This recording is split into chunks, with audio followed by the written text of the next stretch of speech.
CBS Radio Mystery Theater presents...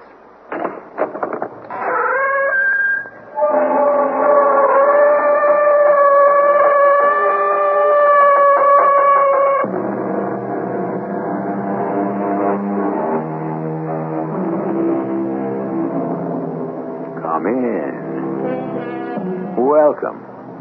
I'm E.G. Marshall. If wishes were horses, then beggars might ride, or so says the poet. The problem is that wishes are only wishes, and they form the distance between dream and reality. For most of us, that distance will remain fixed and constant forever.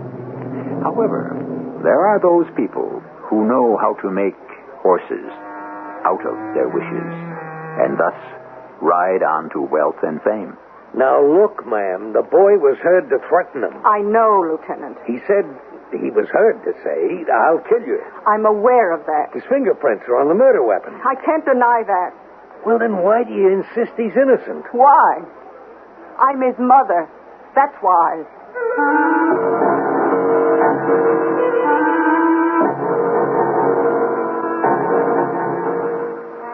Our mystery drama, Mother Knows Best, was written especially for the Mystery Theater by Sam Dan and stars Bryna Rayburn and Russell Horton.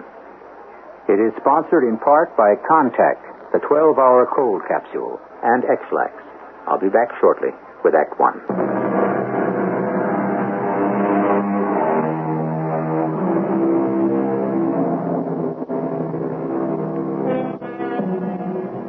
It's a wise child, they say, who knows its own father. To which we might add, it's a wise father who knows his own child. And in these liberated times, what goes for fathers also holds true of mothers. You children of all ages who are listening, what do you know about your parents? And you parents, what do you know about the kids? If everything were completely on the level, would there be any shocks? Good morning, Joey. What do you say, Mom? I say, are you going to look for a job this morning? Well, I'll go through the motions. Now, don't let it get you down. The only thing around is the warehouse. Yeah? $2.50 an hour. Well, maybe if you'd stayed on at college. Yeah, you should go down to the unemployment one day, Mom. You'd see all the guys with their college degrees lining up for their checks. College is like everything else. No, college is a waste of time if you don't go to class. Hey, I wasn't supposed to go to class. I was there to play football. I'd be there yet if I hadn't busted up my knee. Yeah. I'm sorry, Joey. But I am gonna make it big someday. Oh, sure you will. Listen, Ma, you got $1,000? $1,000? Yeah, I got a chance to go into something with Ralph and Albie. Who's Ralph and Albie? Two pretty sharp guys. Where would I ever get $1,000? Oh, come on, I know you, Ma. You're always putting money aside. Oh, maybe. But it's gone. I don't think I got $100 in the bank. But you've been saving your money for years. Did you ever hear of inflation? I don't make enough to live on. I've been dipping into the savings account. And the well's almost dry. Oh, gee, you never told me. Well, that's why I was hoping you could get a job. Any kind of job for a while. I simply have to raise the $1,000. This thing with Ralph and Albie, what could make us rich? I don't know if I want to be rich. I have enough to pay the bills with a little bit left over. That's good enough for me. Why should it be good enough? I've seen how rich people live. I can imagine. No, you can't imagine. Mom, I was big man on campus. I was all America. All those rich dames. They wouldn't let me alone. Joey, that was the one thing I never approved of. You take what's there while the taking is good. If those are the moral values they teach at college, perhaps it's just as well you no longer... Mom, now, the homes, the cars, the servants, what they eat and drink. Oh, honey, be content with what you have. But I've got nothing. Well, I'm sure you'll find a job. And a nice girl. Yeah, like my old man did. Worked myself to death for peanuts. So your father was a good and decent man. Sure he was. Joey, dear, don't be discontent. I don't want to see you have to work so hard, Oh, Mom. I don't mind. But you deserve more. you are going to get it. You know, this thing with Ralph and Albie, it's real hot. Yeah. Are they college men, too? Oh, yeah, they went to college. Great guys. Mom, where can I get this $1,000? If only I had it, Joey. I never wanted anything so badly in all my life. You know how badly I need it, Ma? Enough to go see my Uncle Frank. Oh, no. Yeah, that's how badly. Well, he'll throw you out of the house. Mom, he's a businessman. He'll listen to a proposition. Not from you. He'll laugh in your face. Oh, I don't care. Oh, Joey. Don't you have any pride? I can't afford it. No one is that poor. I am. Then get a job. Learn a trade. That's not where the real money is. Ma, where else can I get that money? Well, I don't want you to crawl to your Uncle Frank on your hands and knees. I don't care. I don't care. I'll do anything to get that money. You hear me? Anything.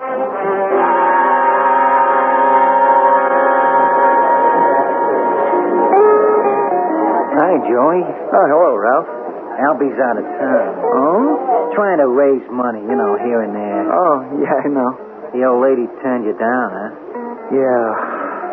Yeah, that's too bad. I guess you can't come in with us. I still may be able to come up with it. Hey, baby, that's terrific. Who can you touch? Well, see, I've got an Uncle Frank. Will he come across? Nothing ventured, nothing gained. That's smart. Did you learn that at college? Yeah, it's just about all I learned. Hey, can you give me a ride over to my uncle's in your car? You got a deal. And wait for me downstairs. You're on. Let's go. Well, come on, what are we waiting for? I better have another drink first. If you don't have the juice to go up against the old man, you won't find it in the bottle. I said I was going to do it, didn't I? I just want to make it go easier, that's all. $1,000. Would the old geezer have that much lying around the house? He's got 10, 20, 50 times that much just lying around. Okay. So what's $1,000 to a guy like him, huh? Yeah. Guess it's like his blood. It's precious. You know what I mean? My Uncle Frank, he's one of those misers right out of the books. He loves to sit around at night and count it. I don't believe it. Run his fingers through it. Come on. No, I saw it once. I was a little kid. That's what turns him on.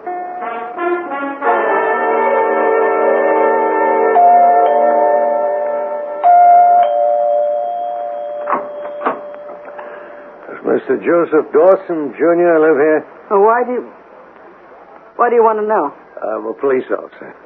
I can tell. It's written all over your face. Yeah.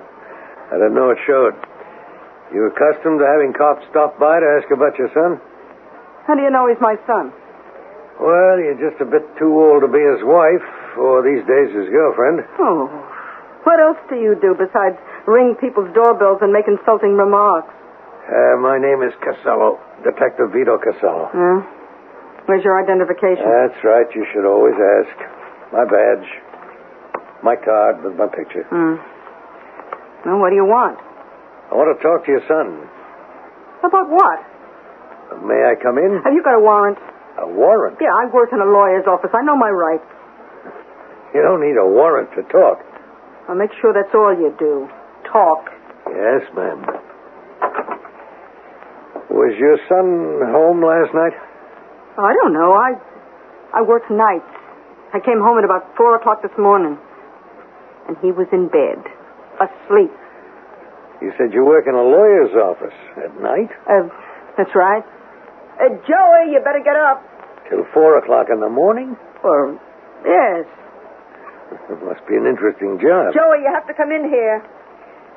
Where was I?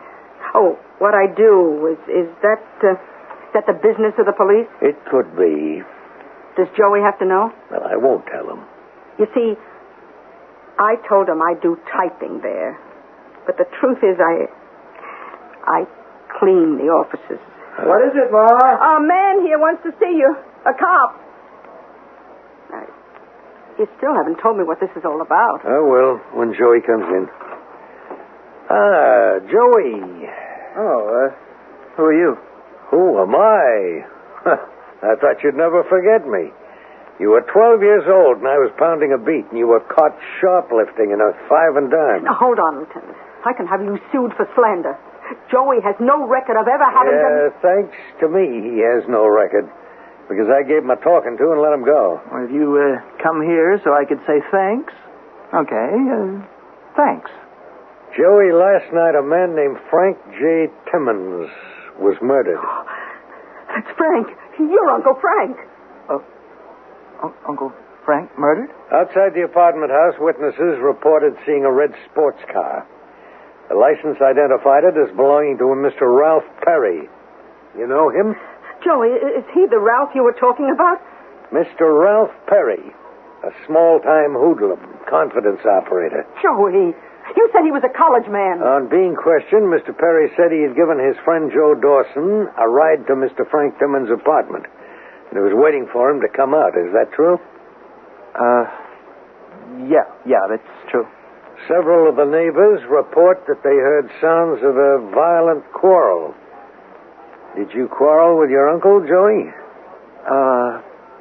Well... Answer him. Yes. You were heard to say, "I'll kill you." Joey! Did you? Now, don't say another word. You're not required to. What's the difference? Yeah, I said it. You said, "I'll kill you"? Yeah, but I didn't mean it.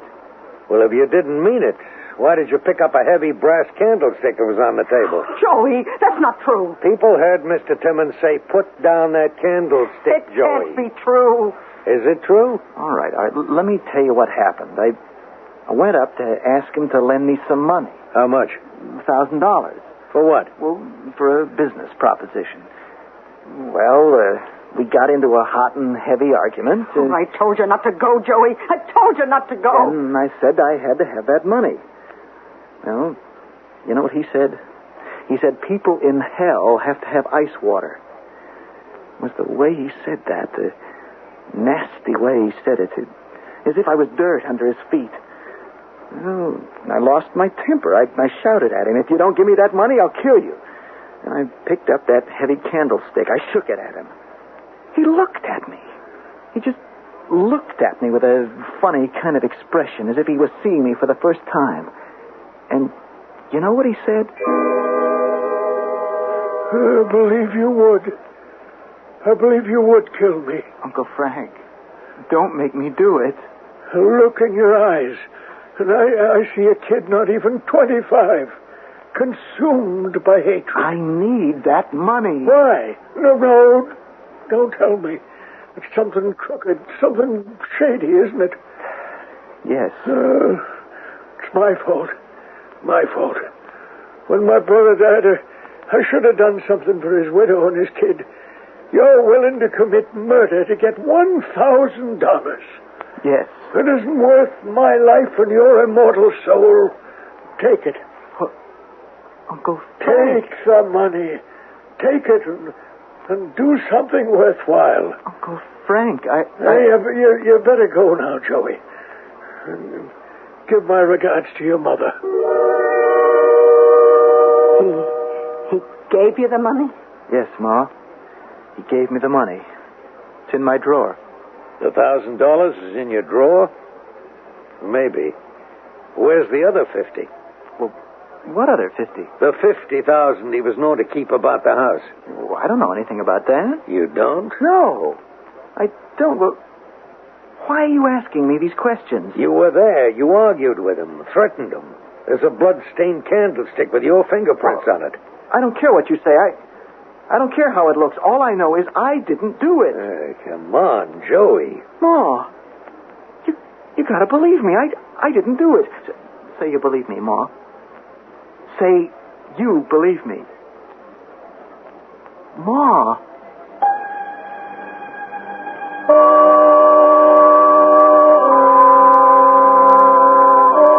Well, now, thinking ahead, did Joey kill his Uncle Frank, or didn't he? We've given him the world's strongest motive, which is money. We've placed him at the scene of the crime. We've arranged to have him somewhat intoxicated, which would serve to suppress any moral inhibitions. However, if you need more facts before coming to your decision, stand by. Act Two is chock full of them.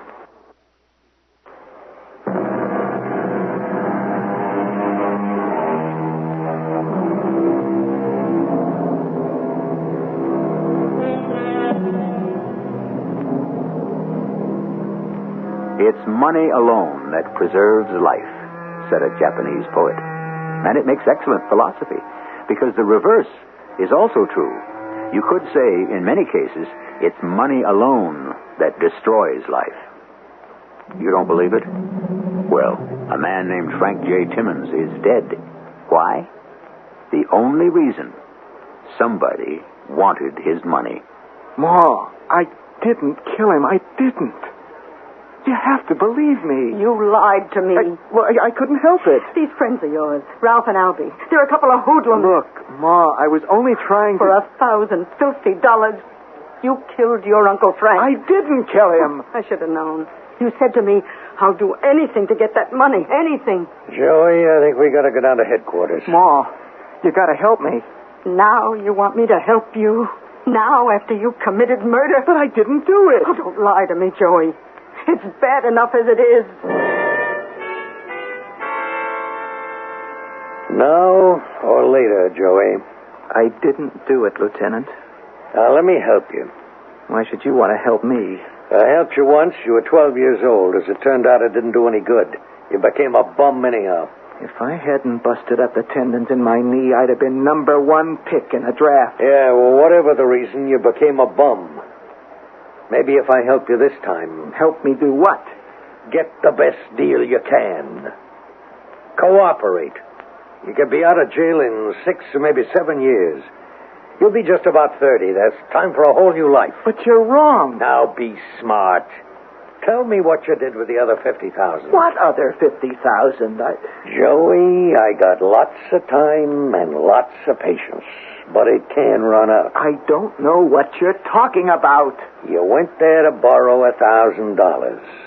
To you, it was a matter of life and death. Well... Come on, now don't rewrite history. Okay. Your friend Ralph drove you down, waited for you in the car. Finally, you came out, and Ralph said... You get the dough? Yeah. Hey, it's great. He popped for the $1,000, huh? Yeah. Hey, wait till I tell Albie. Don't tell Albie. Huh? I changed my mind about the deal. I don't want any part of it. You gotta be kidding. No, I mean it. Oh, hold on. You said you'd be willing to commit murder for the money. Well, that's right. And now you got it? You want to call it off? Yeah. Well, why? Because I was all ready to commit murder for it. I don't get it. Goodbye, Ralph. Was that the conversation? Yeah. What made you change your mind? The look on my uncle's face. I decided I'd use the money for something worthwhile. I didn't want any part of the confidence scheme of Ralph and Albie's. I decided I would do something worthwhile with my life. Just like that, huh? Yeah, just like that. And what were you going to do? I'll get a job, maybe go back to school. And that's why you changed your mind about the scheme, huh? Yes. Well, now, let me tell you why. You went in there, you were a small-timer. You were looking for $1,000 to buy a piece of small-time con from 2 small-time hustlers. You knocked off your uncle. But I tell you... I'm still telling you. You looked around. He had more than 1,000. He had 50,000 more. It's not true. So you grabbed it all. Now, what did you need Ralph and Albie for? You just outgrown him. He gave me the $1,000. I left the house. He was still alive. You want sympathy, you'll get sympathy. You want understanding, you'll get understanding. But you got to do 2 things. First, confess to the murder. And second, give back the 50,000. Why? Why won't you believe me? All right, Joey. Let me know when you're willing to talk. Ma, you have to help me. Help you? How? Don't talk to me as if I was a stranger. I'm sorry. I don't know you. Ma, please. Somebody who could commit a murder in cold blood. He's not my son. I don't know him. Okay. Okay, I'm sorry I bothered you. All you ever wanted was to be a bum. Oh, that's not true. No? Well, if you wanted to make something out of yourself, you could have stayed in college. That's what you think. That's what I know. They'd have had to let you stay in college, even if you were injured and your athletic career was finished. Stay and do what? Stay and go to class. I did stay. Oh, sure. Yeah, and they flunked me out anyhow. Because you didn't study. I couldn't study. And I know why. Do you? Yeah, you were too busy bumming around. Mom, I wanted to study. I just couldn't. What stopped you? I don't know how to study. What do you think? You're kidding? Listen, Mom. No, you listen. Wasn't that why you were going to college? To learn how to study? No, you don't go to college to learn how to study. By the time you go to college, you're supposed to know how to study. Well, maybe if you'd paid attention in high school. How could I pay attention? I was the big sports hero. And nobody told me not to be either. But after the knee injury, what stopped you from studying? It was too late. Oh, it's never too late to learn. I opened plenty of books. The trouble is, I couldn't read them. They weren't printed in English? Oh, you don't even know what I'm talking about. You never asked me how I was doing with my schoolwork, did you? Did you ever ask yourself, what's he learning in school? When does he study? Oh, Joey. Joey, how could I work in a warehouse after you've been the big man on campus? How can you become nobody? Oh, Joey, I'm sorry. But the fact is, I did become nobody. I was so stupid I let those two punks, Ralph and Albie, sell me a bill of goods. Please, Joey. I guess both of us, we really didn't know the score. Sure, I kept believing I could fool everybody into thinking I did secretarial work. I wanted you to be a football hero. What other way was there for you to make it? And it would have been good for me, too. Ma, you gotta help me. Oh, sure, Joey. You know, the lieutenant says that it won't be too bad. A few years at most if you cooperate. What are you saying? You believe I killed Uncle Frank? Ma! Joey. No, Ma, I didn't. The evidence, Joey. The witnesses heard you. And your fingerprints. I told you how those fingerprints got there. I don't know. I am innocent. You gotta help me. Oh, I'll help you, Joey, because so much of it is my fault. Oh, Ma, that's not why you should help me. You can only help me if you believe me. Please. Please believe me.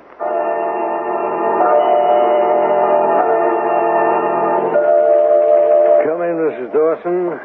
Please sit down. Thank you, Lieutenant. You spoke to Joey? Yes. Did you convince him it's in his best interest to confess? No. You didn't? It's not in his best interest. You know why? He didn't do it. What are you saying? I'm saying he's telling the truth. Oh, now, Mrs. Dawson. I believe him. You're his mother. Which means I know him better than anybody else. Why couldn't it have happened the way he said it did? Oh, now, just a minute. He needed the money. He goes to his uncle. Well, he was desperate. Don't deny that. Oh, he was up against it, sure. He threatened the man. Well, he admits it. He has no choice. He was overheard. He even picked up the candlestick. You're getting him in deeper and deeper. I'll even say this. He would have killed Frank Timmons. You'd say that? A cold, cruel, heartless man. He could infuriate anybody. Mrs. Dawson, you better not say any more. But at the last split second, Joey stopped himself. Something in the old man's look or the old man's voice, or both, stopped him. I don't think so. I believe my son. I sympathize with you, Mrs. Dawson. I don't need your sympathy. I need your help. Look, I can't even afford a decent lawyer. Oh, sure, I know. The court's going to assign me an attorney. Some kid fresh out of law school or some old hack doing it for the fee. Now, look, you're entitled to competent counsel. Oh, don't tell me what I'm entitled to, because I'm telling you what we're going to get. We're going to get what they give you when you don't have any money. Joey Dawson is going to get written off. He'll get a fair trial. Oh, sure, it'll be fair. But it'll be wrong. Because he shouldn't be on trial at all. He didn't kill Frank Timmons. Frank Timmons is dead. Somebody had to kill him. If not Joey, who? That's what the city pays you to find out.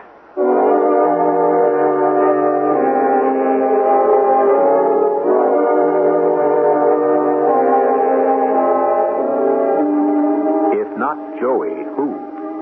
To which we might add, if not Joey, how?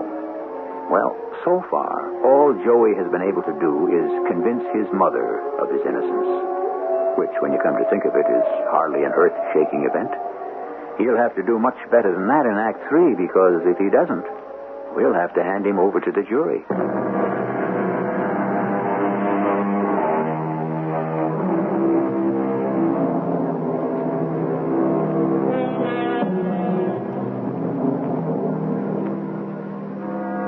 Men freely believe what they wish to be true, said Julius Caesar, who was quite guilty of that little conceit himself. But then again, aren't we all? With a straight face, we demand evidence, facts, figures, dates. But with a secret smile, we yield to hunches, premonitions, assumptions, which are based on what? Who knows? Mrs. Dawson, your son is the prime suspect in the Timmons murder. That word prime, Lieutenant, does it mean only? Mrs. Dawson, the evidence is there. Only if you look at it a certain way. What other way is there? Now, suppose you say, for the sake of argument, Joey didn't do it. Then what? Then what? Say, for the sake of argument, nobody heard anything. Nobody heard Joey threaten his Uncle Frank. Nobody noticed Ralph's car parked outside. There were no leads to anybody. Then what? Then you'd have to go find him, wouldn't you? But we already found him. Now, you asked me, if Joey didn't kill Frank Timmons, who did? Okay, I'll ask you. Who? Mrs. Dawson, what do you want me to do? What would you do if you didn't have Joey in custody? We'd cover the place to look for witnesses, for people who might have seen or heard something. Then do it. We've already done it. Well, do it again. We'd only come up with the same answers. Joey was supposed to have killed his Uncle Frank. At what time? Well, he was seen leaving there about 10:30. Let's say someone else killed Frank Timmons. It would have to be after 10:30, wouldn't it? Well, this is your theory, Mrs. Dawson. Well, wouldn't the autopsy report show the exact time? And it would be after 10:30? No. What do you mean, no? You can't fix the time of death to the split second. The examination can only place it within 10, 15, or sometimes 20 minutes to a half hour. Yes, but I... Furthermore, you got this to contend with. Frank Timmons was struck on the head. He could have still been alive when the murderer left him for dead. Maybe he didn't die till an hour later. The time of his death is 11:15. Well, what does that prove? I believe my son is innocent, and I'm going to prove it. Don't ask me how, but I'm going to prove it. I have to. Mrs. Dawson, you got a guilty conscience about that boy, haven't you? I don't know what you're talking about. You had a tough life. There were two half-brothers, Jerry Dawson, your husband, and Frank Timmons. Frank was rich, Jerry was poor. In addition, Jerry died young. Did you refuse Frank's help, or did he never offer? I don't know whose business that is. Well, anyhow, Joey was your hope. You struggled to raise him, to send him to school. He could have made it big as a football player. But a couple of tendons in the knee ended all that. And your hopes to become somebody were out the window. Now, look, all of this is my business. He was such a bitter disappointment that when he was accused of murder, you practically disowned him. But then, of course, your natural love for him took over. So now you're trying to make up for it. I'm trying to prove he isn't guilty. Okay, Mrs. Dawson. If you need any help, let me know.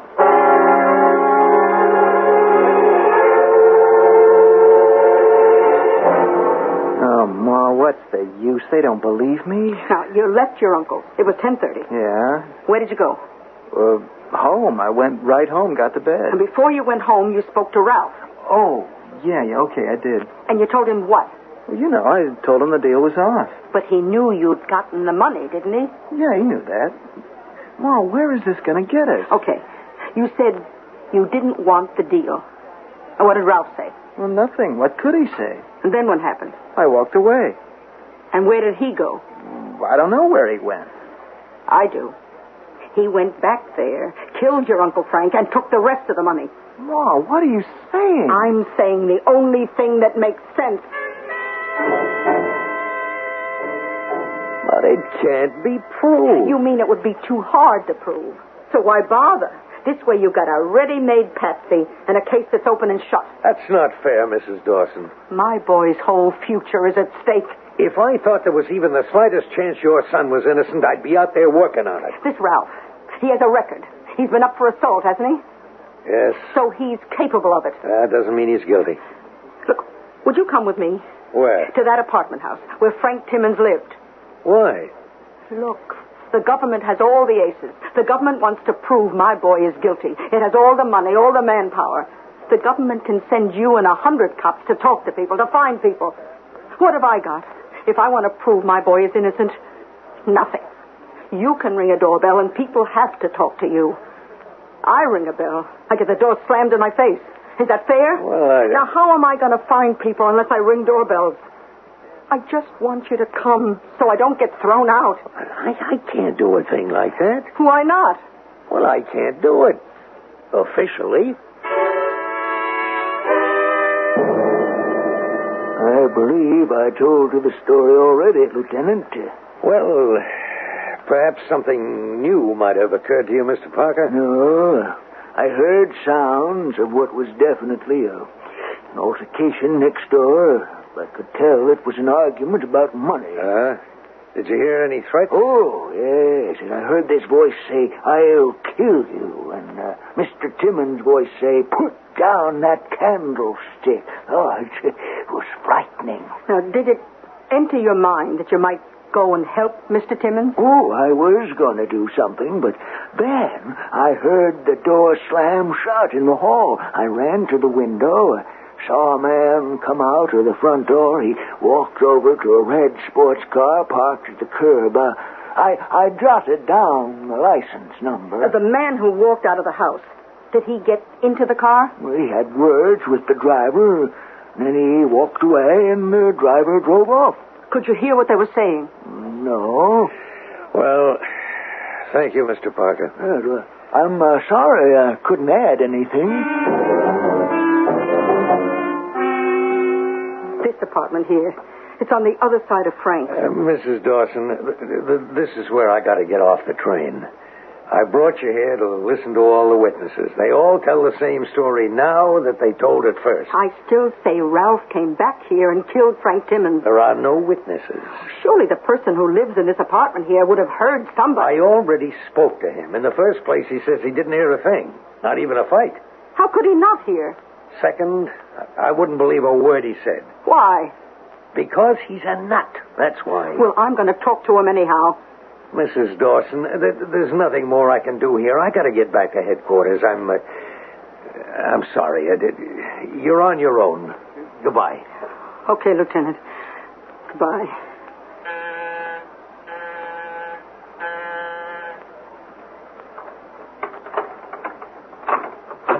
Yes? Your name is Mr. Jedwick? Isn't that what it says on the door? Look, could I please talk to you, Mr. Jedwick? Why would you want to talk to me? About what happened here the other night. Did something happen here the other night? Your neighbor, Mr. Timmons, was murdered. Don't know a thing about it. I don't know a thing about it. Now go away. Mr. Jedwick, I'll stand here and ring your bell until you talk to me. I'll stand here forever. Now, you've got to talk to me, Mr. Jedwick. I said I don't know a thing about it. Mr. Jedwick, I know I can't make you talk to me. You bet your life you can't, even if you are a cop. But I'm not a cop. You're not? I'm a mother, and my son is accused of that murder. Then he's a cop. Which cop? The cop that killed Frank Timmons. But my son isn't a cop. He isn't? No. Well, then he didn't kill Mr. Timmons. Are you saying you know who killed Mr. Timmons? Come on inside. Now, who killed Frank Timmons? For your own good, you'd better not tell anyone. There was an argument next door. You heard it. Of course I heard it. I wasn't going to tell it to the police. The man who had the argument with Mr. Timmons, he wasn't the one who committed the murder, was he? No. I looked out the window and saw him leave. 20 minutes later, this policeman came back. Did you see him? Oh, no.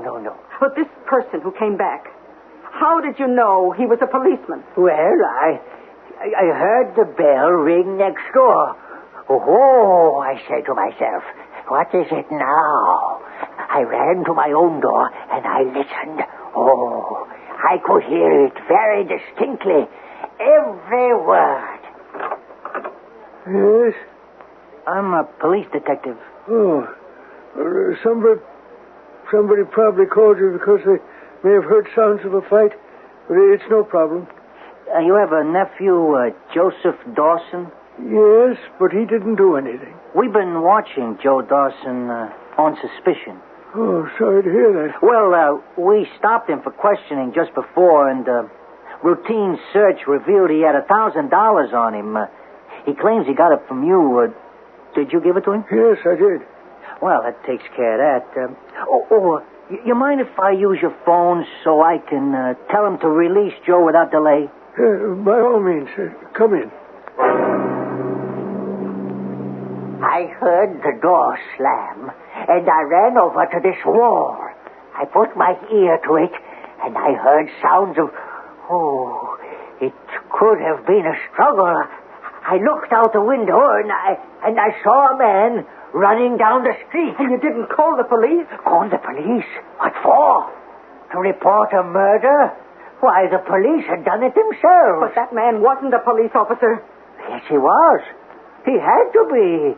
I heard him say so. Mr. Jedwick, would you mind telling this story to a friend of mine? Oh, no. I shouldn't even have told it to you. For crying out loud, is this what you brought me here to listen to? Who else could have come back but Ralph? Who else knew Joey had $1,000 but Ralph? Who else could use that knowledge as a gimmick to get into the apartment? This Mr. Jedwick here, do you realize what a smart defense attorney could do to him on the stand? That is, if he was even willing to open his mouth, which he isn't. Well, I say Joey didn't do it, and that means it had to be Ralph. Oh, where's the phone book? What do you want a phone book for? What does anybody want a phone book for? To look up a number. Oh, there it is. Who are you going to call? Just give me a second. Yeah, here it is. Look, Mrs. Dawson, I got to be going. Just wait a minute, Lieutenant. Just wait. Hello? Oh, are you Ralph Perry? Yeah, who are you? Well, I live next door to Mr. Frank Timmons. That is, while he was alive. Yeah? I saw you come back there that night and murder him. Hey, You got away with $50,000. you're crazy. Oh, I don't care about that, but what I know should be worth a little money, say $5,000. I don't know what you're talking about. It's only 10%. Be over here in 15 minutes with the money or I'm going to the cops. You know what you did. That was entrapment.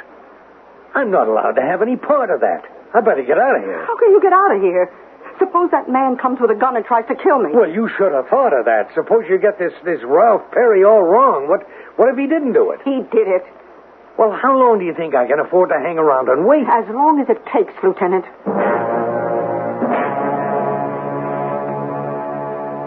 Okay, Mrs. Dawson. I'm afraid this has to be it. Oh, you can't leave. It's been 3 hours. Now, surely, even you have to admit that Ralph Perry, whatever he may be, isn't the murderer. I don't admit anything. Not even the fact that your son is a killer? Don't say that. I wish that all the amateur sleuths would let the police do their job. Suppose Ralph is the killer. You admit it. No, I don't. There's no evidence. But if he is, you know what you did? You ruined it. You tipped him off that he could be in trouble. Maybe we could have watched him, waited for him to flash a lot of money. You warned him to stay low, to play it cool. I didn't realize. Oh, of course not. And this little trick on the telephone. You think he'd fall for that? He's an experienced crook. Your word against his. He's probably got himself an ironclad alibi. Oh, I'm sorry. It's just so hard to believe that my own son could murder. I have to go now. You don't have to worry about him. He's laughing at you. He figured it as a trap, with the cops waiting to bag him the minute he rings a bell. I said I was sorry. I was desperate. I was willing to try anything. Yeah, well, be quiet. Stand at the side of the door and just reach over and pull it open.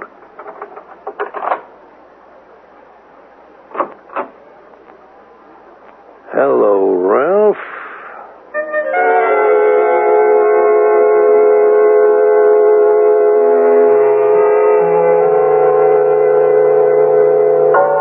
Hello, Ralph. See? Sometimes the amateurs win one, too. And while Ralph is looking into the big black muzzle of a police positive, let us remember that evidence which is compiled by the heart is as powerful as that which is gathered through the brain. I'll have some further evidence for both organs when I return in just a few moments.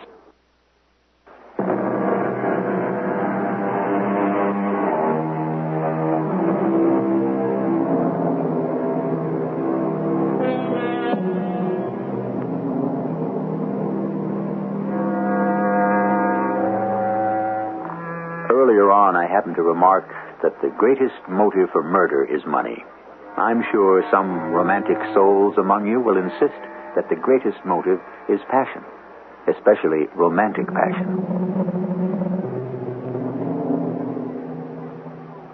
Perhaps we're both right. I'm sure that to many, love of money is the most romantic of all the emotions. And there are those who love money with such a deep and abiding infatuation that they will never let go of even the smallest part of it. Our cast included Bryna Rayburn, Russell Horton, Court Benson, and Bob Caliban. The entire production was under the direction of Hyman Brown. Radio Mystery Theater was sponsored in part by Buick Motor Division. This is E.G. Marshall inviting you to return to our Mystery Theater for another adventure in the macabre. Until next time, pleasant dreams.